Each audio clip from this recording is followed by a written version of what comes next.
Есть дороги, которые выматывают душу, а есть трасса М5 Урал зимой, которая эту душу просто замораживает и вытряхивает на обочину вместе с ледяной крошкой. Я, Олег Викторович Чернов, за свои 58 лет повидал всякое. И горные серпантины под огнем в первую чеченскую, и размытые грунтовки во вторую, когда грязь летит выше башни БТРа. Но сейчас, в мирной жизни, главным моим противником стала бесконечная белая пелена и ноющая боль в пояснице. Старый осколок, память о веселых 90-х, всегда дает о себе знать к смене погоды. А сегодня метель разошлась не на шутку, превращая лобовое стекло моего тягача DAF в амбразуру, через которую едва видно мир. Я иду с грузом электроники на Новосибирск. Машина тяжелая, идет уверенно, режет снежные переметы, как ледокол, но усталость накатывает волнами, словно прибой. В кабине пахнет крепким дешевым кофе и соляркой. Запах моего одиночества, к которому я привык за годы частного извоза. Бывших офицеров спецназа не бывает. Бывают те, кто нашел себе новую войну. И моя война теперь — это график поставок, гололед и идиоты, которые пытаются проскочить перед многотонной фурой. Я делаю глоток из термоса, горькая жижа обжигает горло, но сна не снимает, лишь заставляет сердце биться чуть ровнее в ритме дизеля. В такие ночи, когда фары выхватывают из темноты лишь вихри снега, начинаешь думать о том, что жизнь прошла, а ты все так же в дороге, только теперь без автомата и приказа. И единственное, что греет, это старая фотография дочери на приборной панели.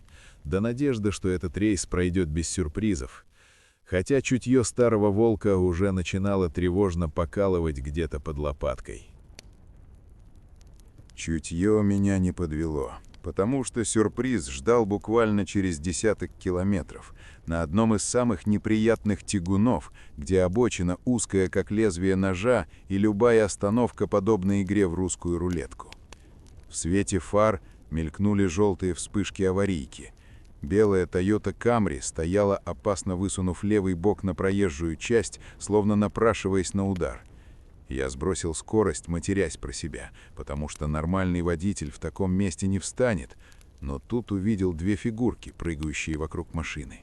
Девчонки, совсем молодые, в каких-то легких курточках, явно не рассчитанных на уральский -20, махали руками так отчаянно, будто увидели последнюю надежду в своей жизни.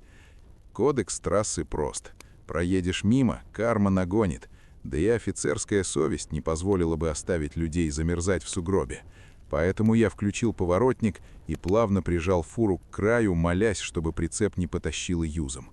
Вышел из кабины, сразу получив в лицо порцию колючего снега, и направился к легковушке, где меня встретили две перепуганные насмерть красавицы, Кристина и Алина, как они представились позже, модельной внешности с ярким макияжем, который сейчас поплыл от снежинок.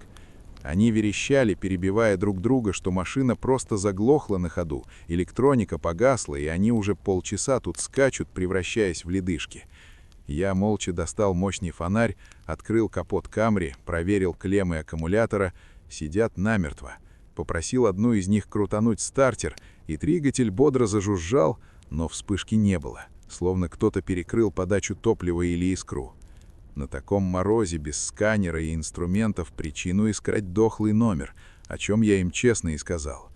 Девчонки посмотрели на меня глазами побитых щенков и взмолились: «Олег Викторович, не бросайте, мы тут околеем. Докиньте нас хоть до мотеля «Уральский». Это всего 5 километров вперед. Там тепло, а утром вызовем эвакуатор». Я вздохнул, понимая, что в кабине будет тесно, но кивнул на пассажирскую дверь своего тягача, даже не подозревая, что вместе с этими красотками я сажаю к себе в машину самые большие проблемы за последние 10 лет. Мотель «Уральский» встретил нас желтым уютом окон и запахом жареного мяса, который после ледяной трассы казался ароматом рая. Девчонки, отогревшись в кабине, щебетали без умолку, превратившись из перепуганных бедолаг в очаровательных спутниц. И как только мы зашли в кафе, они категорически заявили, что ужин за их счет, и отказы не принимаются, потому что я их спаситель и настоящий рыцарь дорог.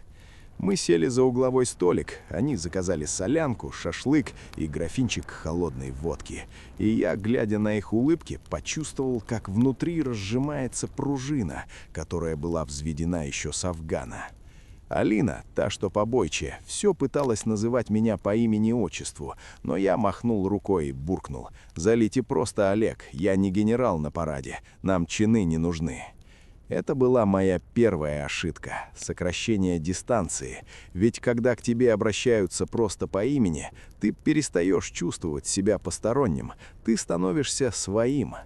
Я съел горячую солянку, опрокинул первую стопку, потом вторую, всего граммов 200, не больше. Но на старые дрожжи усталости и после резкого перепада температур алкоголь подействовал неожиданно мягко и расслабляюще. Я смотрел на этих ухоженных, пахнущих дорогими духами куколок, слушал их легкую болтовню о какой-то ерунде и ловил себя на мысли, что мне, старому битому волку, чертовски приятно это внимание. В их глазах я видел не просто водилу-дальнобойщика, а мужчину, который решил их проблему, и это тешило самолюбие, заставляя забыть о том, что бесплатный сыр бывает только в одном известном устройстве, а на трассе случайных встреч практически не бывает. Когда кафе начало пустеть, и официантка стала недвусмысленно греметь стульями, намекая на закрытие, возник тот самый момент неловкости, когда вроде бы пора прощаться, но уходить в холодную кабину фуры совершенно не хотелось. И тут Кристина, поправляя локон, как бы невзначай предложила: «Олег, а пойдемте к нам в номер. У нас там бутылка вина хорошего есть. Посидим еще полчасика, поболтаем, а то нам одним в чужом месте скучно, да и страшновато как-то без защитника». В любой другой день, будь я трезв и зол, я бы вежливо отказался и пошел спать в спальник тягача. Но сейчас во мне говорил не капитан спецназа, а одинокий мужчина, которому вдруг улыбнулась удача провести вечер в компании двух красавиц. Мозг, затуманенный водкой и теплом, подкинул предательскую мысль: а почему бы и нет? Ты свободный мужик, они взрослые, никто никому ничего не должен.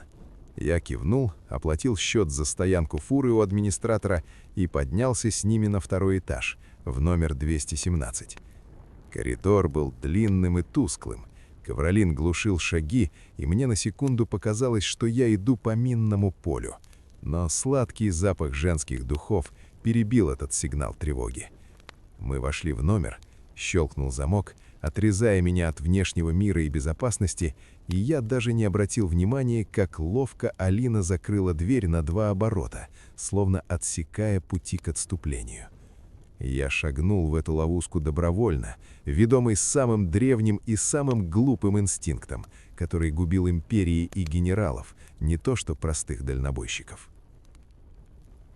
В номере 217 царил уютный полумрак, разбавляемый лишь мерцанием плоского телевизора, на котором беззвучно крутили какой-то музыкальный канал с громкими ритмичными клипами, создающими иллюзию дешевого, но манящего праздника. Девчонки действовали слаженно, как опытная диверсионная группа в глубоком тылу врага, только их оружием были не ножи и тротил, а женское обаяние и хитрость. Кристина, разливая дорогой французский коньяк по пузатым бокалам, от предложенной водки я вежливо, но твердо отказался. Все-таки возраст уже не тот, чтобы глушить сивуху, да и статус не позволял. Вдруг ойкнула и картинно плеснула темной ароматной жидкостью себе на светлую блузку. Она тут же начала причитать о пятне и стягивать одежду прямо при мне, оставаясь в дорогом черном кружевном белье, которое выгодно подчеркивало ее идеальную спортивную фигуру. Я, старый солдат, привыкший к грязи, мазуту и камуфляжу, невольно замер, глядя на это зрелище, как кролик на удава. В этот момент Алина села на кровать вплотную ко мне, положила теплую ладонь мне на плечо и заглянула в глаза с такой обещающей поволокой, что у меня пересохло в горле. Это была классическая перегрузка сенсоров. Яркая картинка била по глазам, прикосновение сбивало дыхание, и мой аналитический ум, который должен был заорать «тревога», просто отключился под напором эндорфинов. Алина протянула мне бокал с коньяком, улыбаясь так, словно там был нектар богов. Я, потерявший контроль над ситуацией и расслабленный теплом, принял этот дар и выпил его почти залпом, чувствуя благородный терпкий вкус, скрывающий едва заметную постороннюю горечь химии. Спецпрепарат был профессиональным и мощным. Уже через 10 минут стены начали плавиться, лица девушек поплыли, превращаясь в размытые пятна. Звук телевизора стал вязким, как болото, и последним, что я запомнил перед тем, как рухнуть в черную бездну, был их холодный, трезвый и оценивающий взгляд хищниц. Пробуждение было похоже на всплытие с глубины без декомпрессии. Резкое, болезненное и тошнотворное. Я открыл глаза и несколько минут просто лежал на ковролине, пытаясь понять, кто я, где я и почему моя голова раскалывается так, словно по ней били кувалдой, а во рту такой вкус, будто я жевал медную проволоку. Часы на стене показывали 10 утра. За окном было серое, хмурое небо, и этот серый цвет идеально соответствовал моему состоянию. Я с трудом сел, преодолевая дикое головокружение, и начал шарить по карманам. Пусто.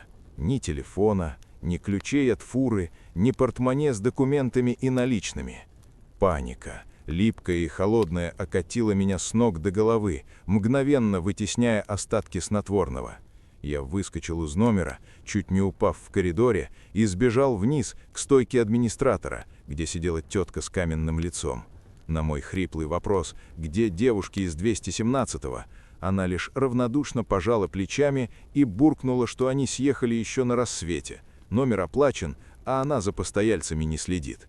Я вылетел на улицу, на стоянку, где вчера оставил своего кормильца, свой даф с грузом на миллионы, и увидел лишь пустой, занесенный снегом прямоугольник асфальта. Фуры не было. Меня, капитана ГРУ, человека, который проходил сквозь засады боевиков, развели как последнего школьника, оставив без средств к существованию, без связи и без чести посреди зимней трассы. Но вместе с отчаянием во мне начала закипать злость, та самая холодная и расчетливая, которая помогала выживать в горах. И я поклялся себе, что найду этих кукол, даже если придется перевернуть весь Урал вверх дном, ведь игра только началась, и они еще не знают, с кем связались. Первый шок от пробуждения прошел, уступив место холодной звенящей ярости, которая была мне хорошо знакома еще со времен командировок, когда эмоции отключаются ради выживания и остается только голый циничный расчет. Я вернулся в тот проклятый 217 номер, где еще витал приторный сладковатый запах чужих духов, смешанный с кислым запахом моего вчерашнего позора, и начал методичный осмотр. Опыт подсказывал: преступники, опьяненные легкой и быстрой добычей, всегда совершают ошибки, теряя бдительность.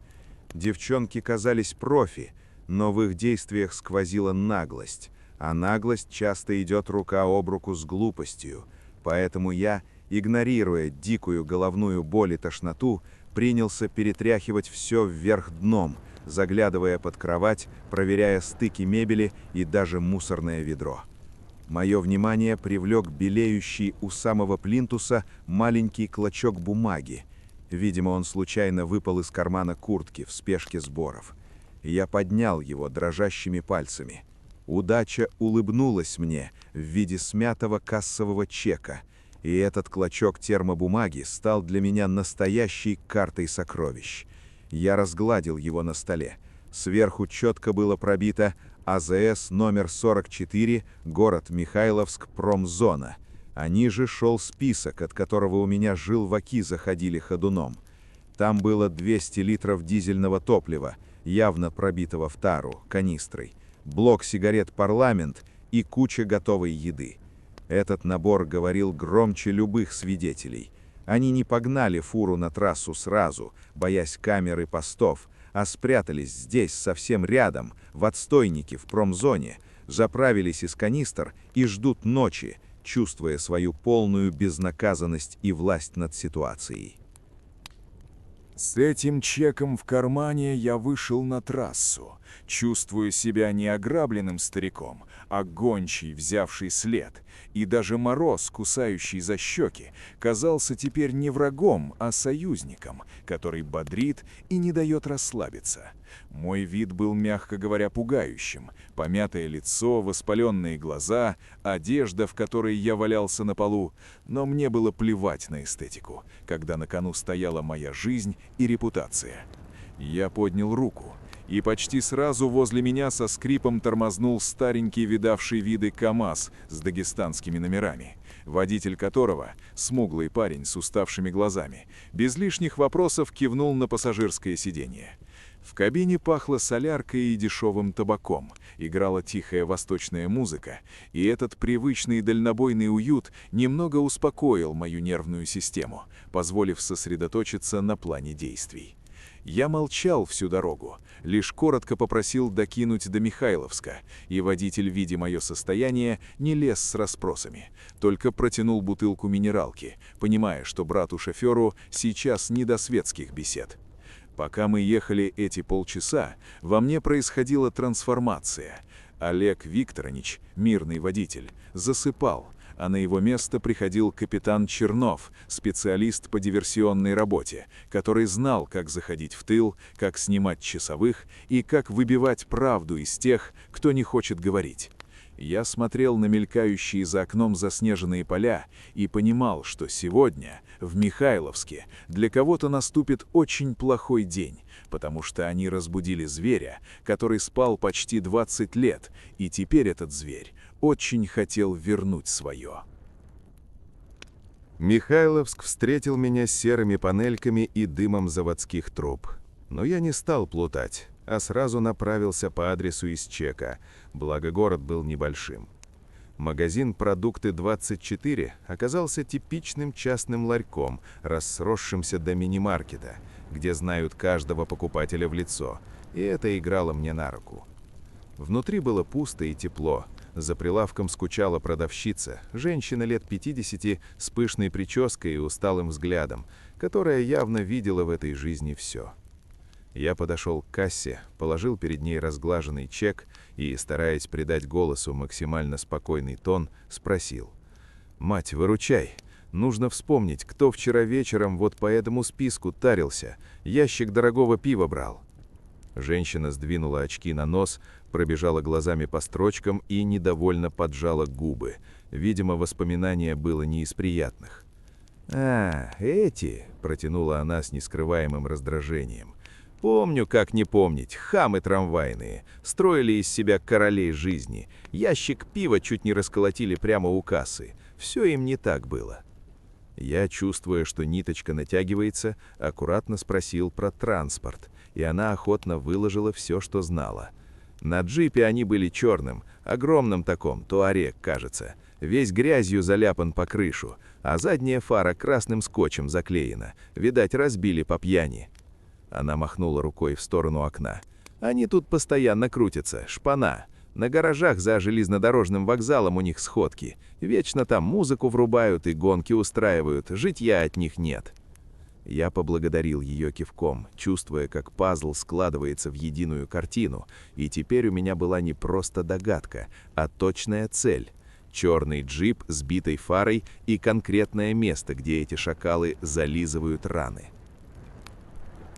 Гаражный кооператив за железнодорожным вокзалом представлял собой унылый лабиринт из ржавых железных коробок и почерневших кирпичных боксов, густо занесенных грязным снегом. Это было идеальное место для темных дел. Город в городе, где чужие не ходят, а свои лишнего не болтают. Я шел тихо, ступая след в след, прислушиваясь к каждому шороху, пока в одном из тупиковых проездов не увидел его. Тот самый черный джип, стоящий у распахнутых ворот кирпичного бокса. Машина выглядела хищно и грязно. Задний фонарь действительно был кустарно замотан красной пленкой. А рядом с ней, насвистывая какой-то мотивчик и пританцовывая от холода, крутился молодой парень в дорогой, но легкой куртке. Он лениво протирал тряпкой боковые стекла. Классическая шестерка, которого старшие оставили на хозяйстве мерзнуть на улице. Я натянул шапку пониже, сунул руки в карманы и походкой простого прохожего, ищущего закурить, направился к нему, сокращая дистанцию до критической.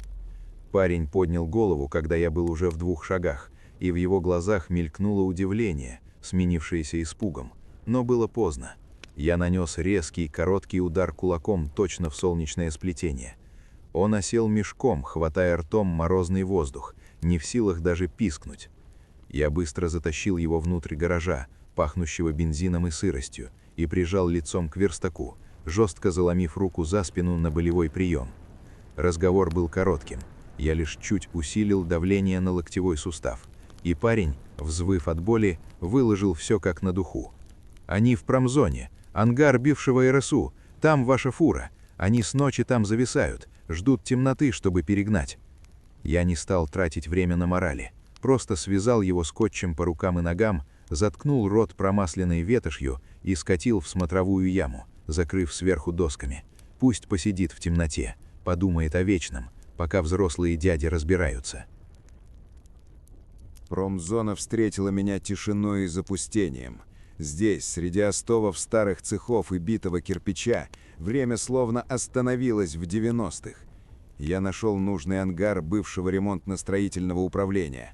Длинное приземистое строение с облупившейся краской, стоящее на отшибе, куда нормальный человек не сунется. Заняв позицию в густом кустарнике метрах в 30, я начал наблюдение, и увиденное заставило меня хищно усмехнуться. Информация подтвердилась полностью.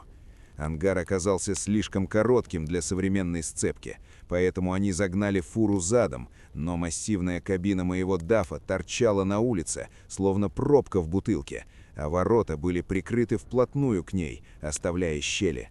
Номеров на тягаче уже не было, скрутили гады, готовят к перегону или распилу. Но самым интересным было другое. Рядом с кабиной, как ни в чем не бывало, стояла та самая белая Toyota Camry, целая и невредимая, без малейших признаков поломки, что окончательно подтвердило, весь спектакль на трассе был четко спланированной постановкой. У входа, ежась от пронизывающего ветра, переминался с ноги на ногу второй бандит, выполняющий роль часового. Он курил, пряча огонек в ладонь, и постоянно пялился в телефон, явно скучая. Я подобрался к нему со спины, используя шум ветра как прикрытие, и когда он очередной раз затянулся, накинул локтевой сгиб на его шею, перекрывая сонную артерию. Он даже не успел пискнуть, только слабо дернулся и обмяк в моих руках через несколько секунд.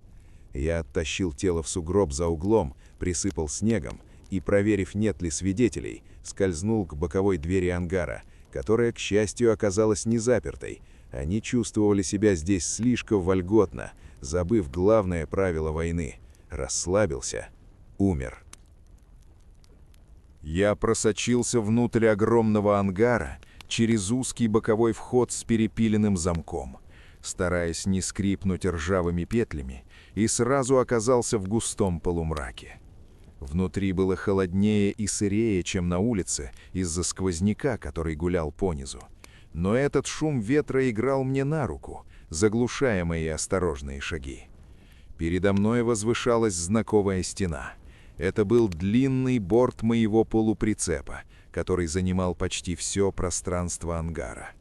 Они загнали машину целиком, профессионально, с первого раза, что говорило о наличии опытного водителя в банде. Хотя для этого им пришлось попотеть, втискивая тягач вглубь помещения.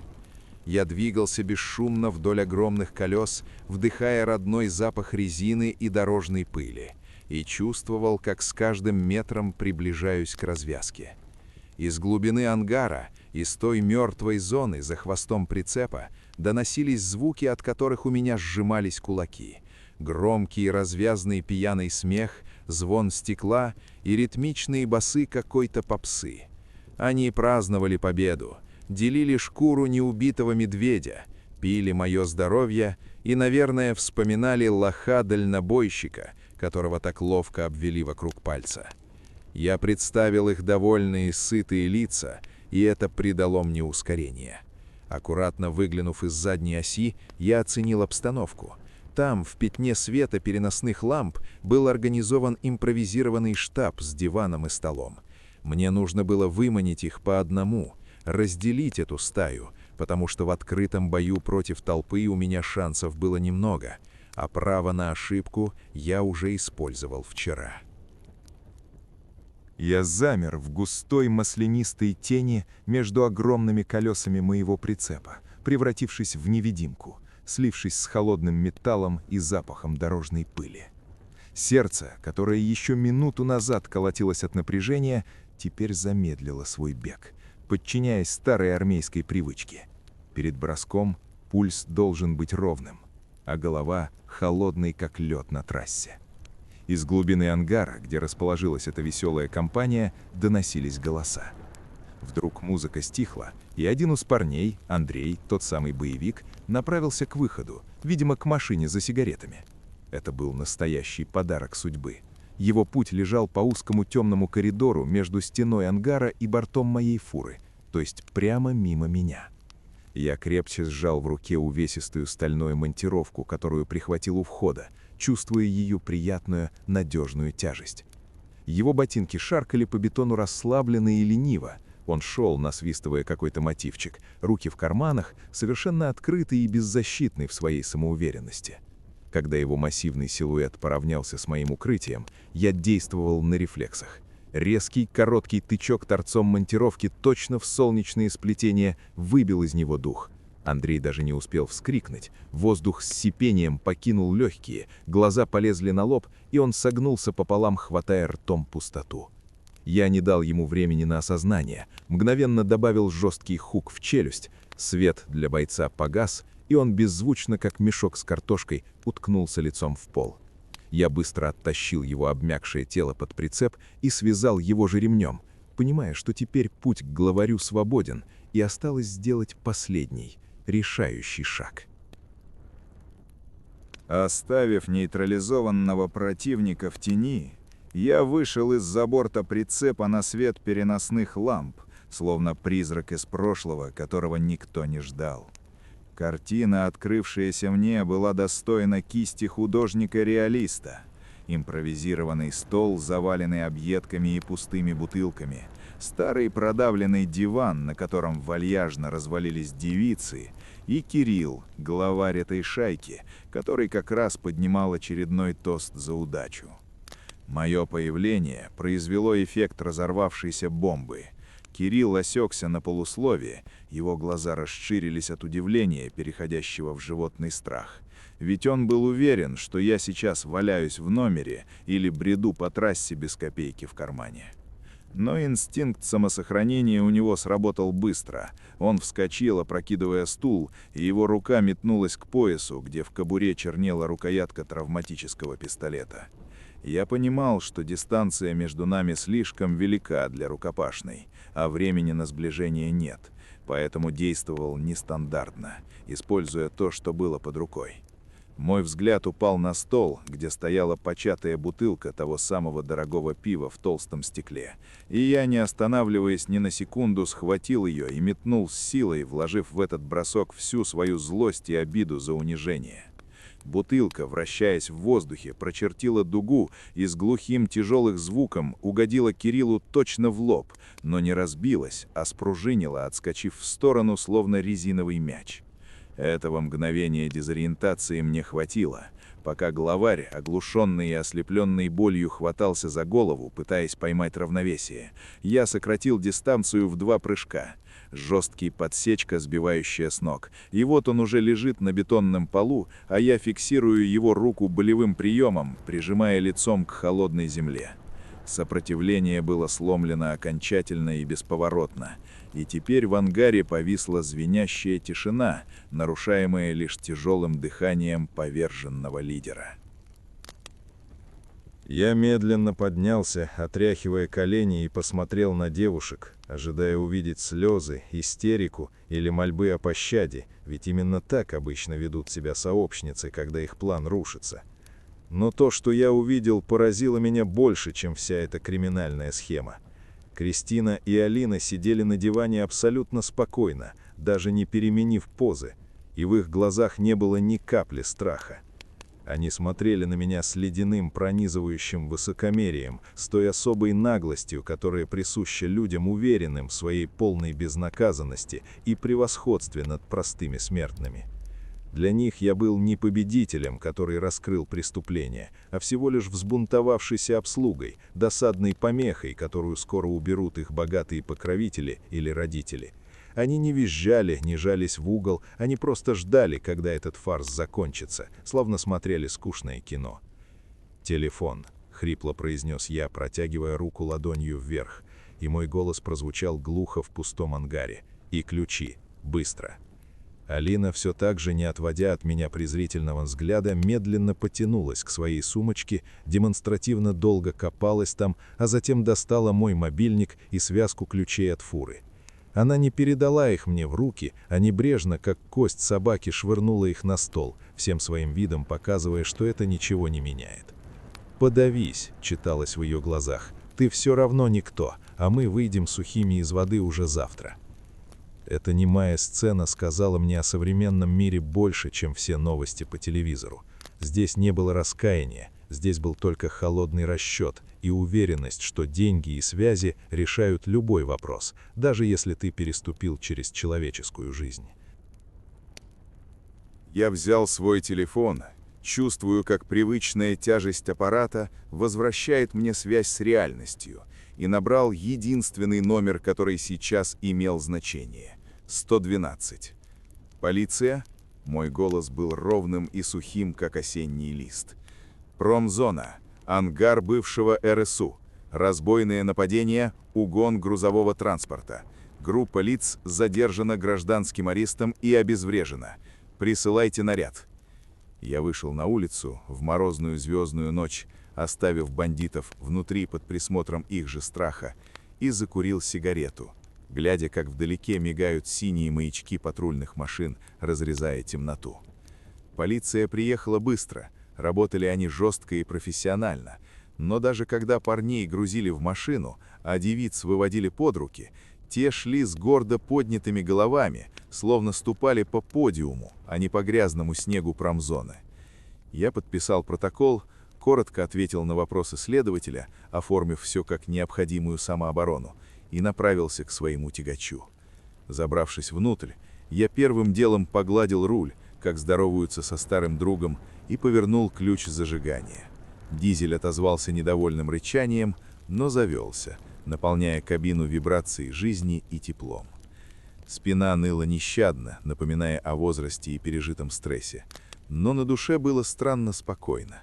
Я посмотрел на маленькую фотографию дочери, приклеенную к панели, подмигнул ей и включил передачу. Огромная машина медленно тронулась, вытягивая длинный прицеп из темного чрева ангара на свет Божий. Эта история закончилась, и впереди у меня была долгая дорога, бесконечная лента асфальта, которая лечит любые душевные раны лучше, чем время и алкоголь.